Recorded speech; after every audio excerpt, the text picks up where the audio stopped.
আজকে আমার রেসিপি মূলো ডিম ভাজা। তার জন্য মূলো আমি কুচিয়ে নিয়েছি, পরিষ্কার করে ধুয়ে কুচিয়ে নিয়েছি, আর একটা ডিম লাগবে। কড়াইতে তেল গরম করে নিয়েছি আর ডিমটা ফাটিয়ে একটু ঘেটে একটু ঝুড়ো ঝুড়ো করে নেব।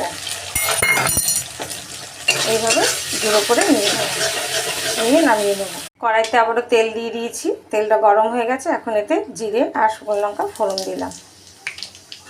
ফোড়নটা একটু ভাজা ভাজা হবে, ভাজা হয়ে গেছে। এখন আমি মূলো কুচোটা দিয়ে দেব,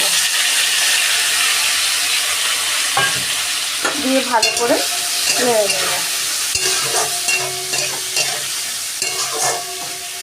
এবার দেবো নুন স্বাদ মতো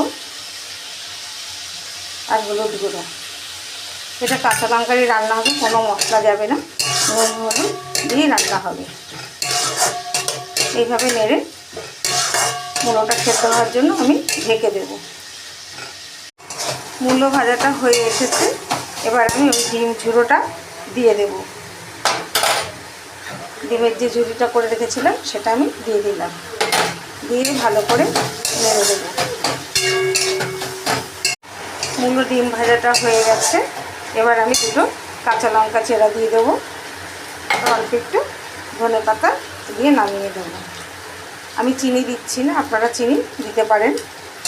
চিনি দিলে একটু মিষ্টি মিষ্টি লাগবে, ভালো লাগবে। আমি চিনি দিচ্ছি না, আপনারা দিয়ে নেবেন। মূলো ডিম ভাজাটা আমার হয়ে গেছে। এটা আমি যেভাবে রান্না করেছি আপনারা সেইভাবে রান্না করে খেয়ে দেখবেন, ভালো লাগবে। এটা রুটি কিংবা গরম ভাতের সাথে খুব সুন্দর খেতে লাগে। একবার বানিয়ে খেয়ে দেখুন, ভালো লাগবে।